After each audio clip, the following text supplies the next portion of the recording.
The glass slipped from my father's hand before I even said a word. Champagne splattered across the polished floor, and every conversation died.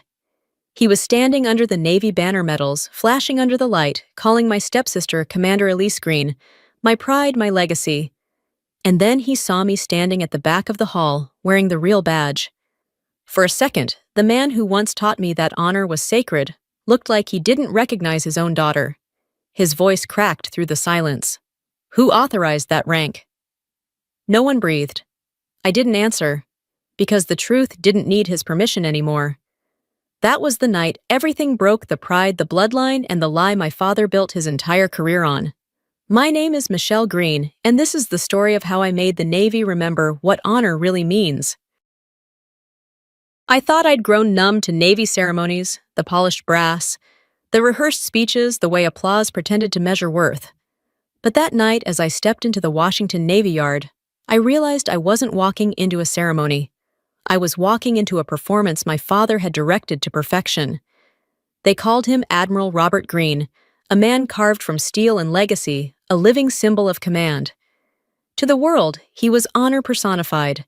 To me, he was the man who had never once looked at me with pride in his eyes. On stage, Elise stood in her immaculate whites, her smile fixed in the golden light.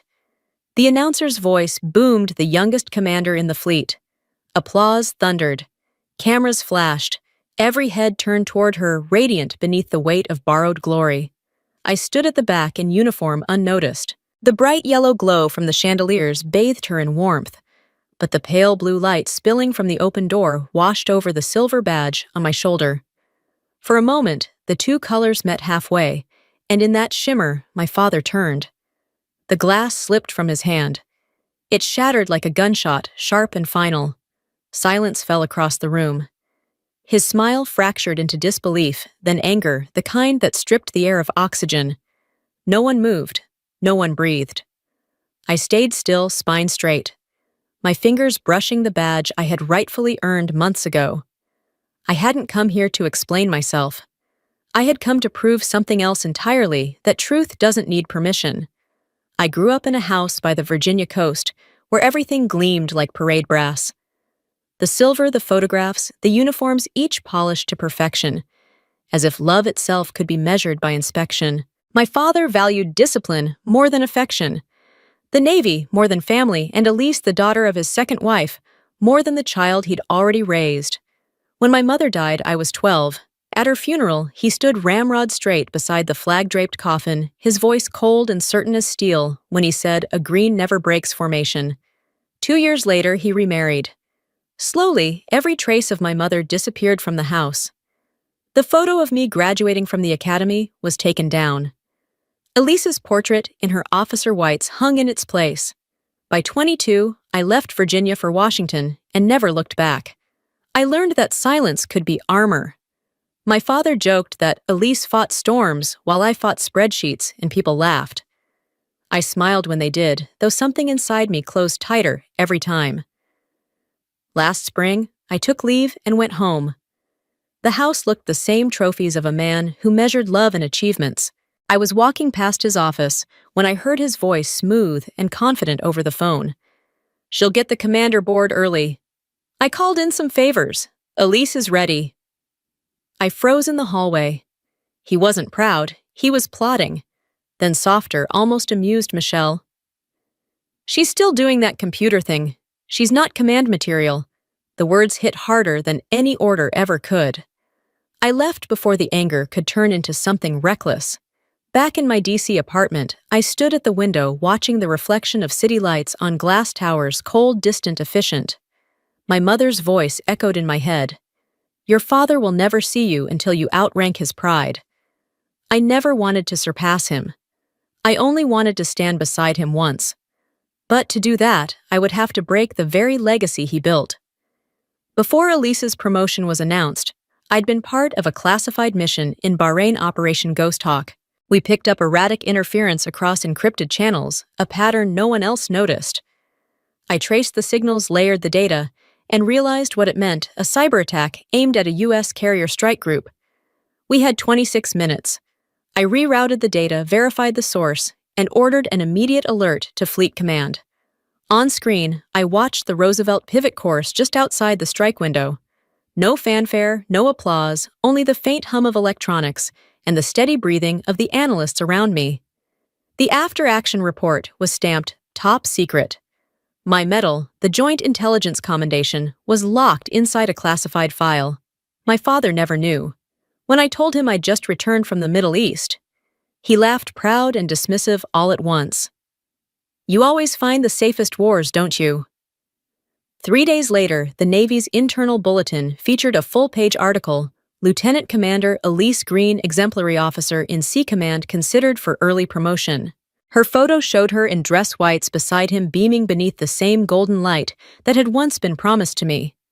The date on the caption matched the day I was underground rewriting enemy code that saved hundreds of lives no one would ever know were in danger. That was when the truth set in. He didn't want justice. He wanted an audience. And I, the daughter who worked in silence, would make sure the light finally turned back on him. Last summer, an invitation from my father arrived out of nowhere, his birthday dinner at the house by the Virginia coast. The place that used to feel like home before everything changed. I almost ignored it, but the silence inside me said otherwise. I needed to look him in the eye to make sure the betrayal wasn't just in my head. When I arrived, the party was already in motion. Elise stood at the center of the crowd in a sea blue dress, telling stories to a circle of young officers. The wind almost tore the radar off, she said brightly, but I held my post.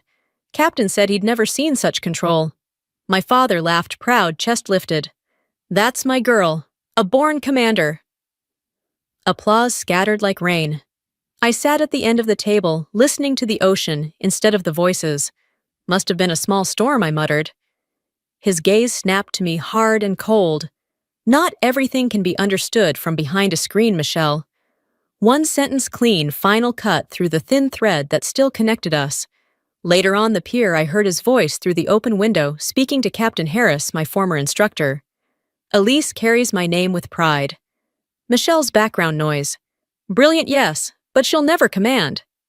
The words didn't sting. They clarified. I wasn't forgotten. I was erased. A familiar voice startled me.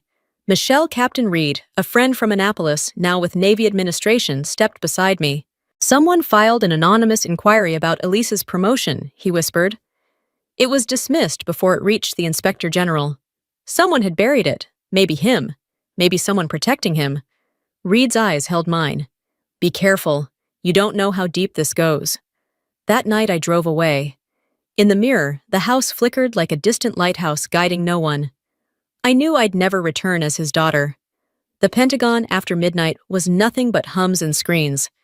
My fingers moved automatically across the keyboard as I opened the restricted personnel system. Elise Green. Her record gleamed perfect ratings, seamless training logs. Too perfect. At the bottom of the page, a single line appeared. Waiver approved for Sea Command time requirement. I opened the file. Signed Rear Admiral Robert Green. My father hadn't just endorsed her. The metadata told the rest modified via secure access. Office Admiral Green's private terminal. He'd used his own clearance to rewrite the rules. I saved the evidence, encrypted it, and sat still. The glow of the monitor reflected off the window like a confession. Every framed photo of Elise back home flashed in my mind, each one hanging by a nail made of dishonor. As I shut the system down, the screen flickered once more. A new command line blinked into view, user trace active. Someone inside the same network was watching me, and that was the moment I realized I wasn't the only one hunting. I hadn't seen Admiral Carol Hughes in nearly 8 years. She'd been my instructor back at Annapolis, the first woman I ever saw command respect without raising her voice. She used to say, leadership isn't loud, it's precise. Her office sat on the 3rd floor of the Pentagon, dim and quiet, carrying the stale scent of coffee. When I laid everything out, the waiver, the logs, the metadata, she didn't look surprised. She just studied me, eyes sharp, and knowing then finally spoke. He's building Elise to immortalize himself. But you don't need him. That terrifies him. Her words landed heavier than I expected. She leaned back, tapping a finger against the desk. If you report this through Navy HR, it'll vanish before breakfast. You know where it needs to go. Inspector General, I said. Exactly. And anonymously, I left her office with the file pressed to my chest like a live explosive. That night, under the cold glow of my monitor, I logged into the encrypted network and wrote the report, Undue Command Influence, Attached Evidence Request for Inquiry. When I hit submit, the screen flickered once. For a moment, I thought I'd done the right thing. By morning, the world had shifted. When I logged back in, my access history was gone. Every trace deleted. The last login system admin. Priority override. Someone was already watching. I stepped outside sunlight bouncing off the glass buildings, blinding and sterile. People walked past, coffee in hand, laughing like nothing in this city could ever rot. But I could feel it to the quiet battlefield underneath their shoes. That evening, an unmarked email arrived. 3 words glared back at me. Stop digging. You'll regret it. No sender, no trace, no fear, just confirmation. Someone inside the network was protecting him. I printed the email, folded it neatly, and slid it into my uniform pocket. I'd handled data capable of starting wars. A threat like this wouldn't make me flinch. It only told me what I needed to know. My father was never alone. He was shielded by a web of power, and I had just torn through its first thread. 2 weeks later, a brown envelope landed on my desk. No barcode, no return address, only a name scrawled in blue ink from MC Grant. I knew it instantly. Master Chief Grant, my father's right hand during the Baltic campaign in 2002. The man who'd once shown me how to tie a cleat knot on the same pier where my father taught me how to salute. Inside was a faded document, the type barely legible, Section 170 to 3B. Violation. Command waiver, signed under influence. Beneath it, a trembling handwritten line. Robert used to say the Navy was his family. Maybe it's time you remind him what family really means. The evidence was damning, but the ink bled sorrow. Between every line, I could feel the disappointment of a man who once believed in him. I called Grant through a secure line. His voice cracked faintly over static. Your father was a good man once, but when legacy turns to obsession, even good men forget what they serve. I thanked him. Before hanging up, he added quietly, Be careful. People in power forget how visible they are to those who live in the dark. When I returned to my office, my computer was unlocked. The mouse still warm. Nothing missing, yet the encrypted drive flashed a red warning. Copy attempt blocked. Someone had tried to take my files. They failed, but they knew. I locked everything, steadying my breath. This wasn't a family feud anymore, it was counterintelligence. That night, from my apartment overlooking the Potomac, the city lights shimmered like data lines across the water. I created a backup, labeled it Integrity Archive, and transmitted a copy through a secondary encrypted channel with a single note. If this reaches you, you'll know what to do. The moment I hit send, my phone buzzed. Nice try, Commander. No number, no name. Just proof that even encrypted silence had ears. I set the phone down and turned off the lights. Outside, the river glowed the same blue as my screen. I wasn't fighting a man anymore. I was fighting an entire system that taught him to believe he could never be caught. 3 weeks after the logs were erased, a thick ivory envelope arrived embossed with the Navy crest.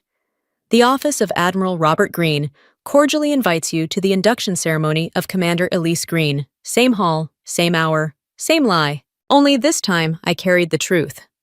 I arrived late.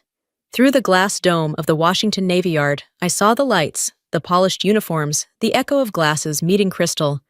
My father stood beneath the flag's voice, confident and controlled. Tonight we celebrate not only achievement, but legacy. Elise earned her command the right way through leadership and honor. Applause rose. I stepped through the doorway, the light catching the silver badge on my shoulder. Conversation stilled, faces turned. I walked straight to the podium, a thin Navy file in my hand. Good evening, Admiral, I said evenly. He froze, the pride on his face stiffening into shock. Michelle, this isn't the time. It never was. I placed the file before him, opened the first page, and lifted it for all to see. This waiver, signed by Rear Admiral Robert Greene for Commander Elise Greene, violates Section 170 to 3B. It is a direct breach of command qualification standards. The silence was absolute. Elise's smile faltered, color draining from her face. My father took one step forward, but I met his eyes. An officer's badge is earned, not gifted. The hall went still. Beyond the glass waves whispered against the pier. I closed the file, saluted, and turned to leave. Behind me came the sharp crash of breaking glass, the sound of legacy shattering. 3 months after the ceremony, I sat in my new office at Fort Meade, the walls still bare, the air smelling faintly of paper and steel. On my desk waited an email from the Inspector General's office. The subject line was short, clinical, final inquiry outcome, green R. Slam die. See? Oh, green E. I opened it and read each line slowly, as if the truth needed to be digested carefully this time. Commander Elise Green, promotion nullified, reassigned to administrative post. Admiral Robert Green, formal letter of censure issued. Early retirement, effective immediately. Case closed. No triumph, no satisfaction, just the stillness that comes when balance finally returns. A week later, I was summoned to testify before the promotion board. The panel sat in silence, medals glinting under the fluorescent lights. A general leaned forward, his voice calm but pointed. "Commander, why didn't you report this earlier?" I took a breath, hands folded on the table. "Because honor doesn't shout, sir. It waits for the right moment." He studied me for a beat, then nodded. "You didn't expose your father. You restored the system he broke." When the hearing ended, I stepped into the corridor. Admiral Hughes was waiting near the elevators, hands clasped behind her back. She smiled small, proud, unspoken. "Integrity is the whole game, Michelle. You played it right." Outside, the air carried that muted chill between winter and spring. The sky hung low, the kind of gray that made the world feel clean again.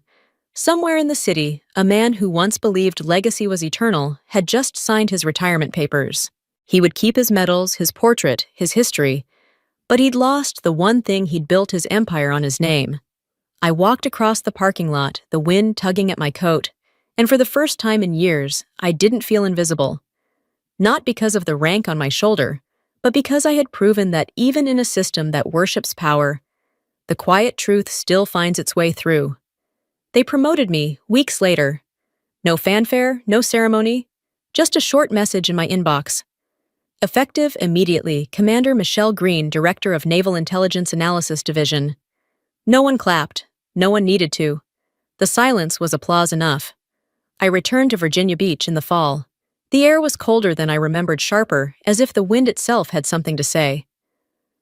The scent of salt clung to the sleeves of my dress whites, while gulls cut across the gray horizon in quiet arcs. The house was still there, shuttered and silent, its white paint fading like an old uniform. I didn't go inside. Some places are better left untouched once the echoes have settled. Down by the pier, the same frayed mooring rope was still looped around the post where my father had once taught me to tie it when I was 8. His hand had guided mine, then his voice steady and sure. I could still feel the memory, though now it belonged to someone else's childhood. I sat on the edge of the dock, my shoes just above the water. The bay was calm, a mirror of silver blue stretching into dusk. My reflection looked back at me, same eyes, same quiet resolve. No new medals, no ceremony ribbons, just the uniform of someone who had done what was right and finally made peace with it. My phone buzzed against the wood. The screen lit up with 5 words that might have once broken me. "Michelle, we should talk." "Dad." For a long time I stared at it. A year ago, I would have read those words until they blurred, waiting for meaning that would never come. Now they felt small in echo of a man who had lost the vocabulary for remorse. I typed slowly, without anger, without triumph. The system works. Then I set the phone beside me and let it go dark. The wind rose gently, carrying the scent of the Atlantic cold and clean. The water rippled with faint light, catching the pink edge of sunset. The same sea that had once witnessed my father's pride now carried the proof of its undoing. He built a name. I built integrity. One sinks, the other floats. Somewhere beyond the horizon, he was probably sitting in silence, too surrounded by his trophies, learning what it meant to be remembered for the wrong reasons. I didn't hate him anymore. I didn't forgive him either. I simply understood him how the hunger for legacy can hollow a man until he mistakes fear for respect. The tide lapped softly against the pier, rhythmic and patient. Each wave sounded like breath, steady, alive, and different. I closed my eyes and listened. For the first time in years, I wasn't waiting for applause or permission or even closure. The silence itself was enough. When I finally stood, the wind swept through my hair, pulling loose strands across my face. The evening light turned the surface of the water into liquid glass. I looked out one last time, not at the house, but at the horizon that had once terrified me with its emptiness. Now it looked endless, free. This wasn't the place I'd left behind in anger. It was the place I'd returned to with understanding. And somewhere between the hush of the waves and the pale reflection of the sky, I realized what my father never did. That peace isn't granted by rank or applause. It's earned in silence.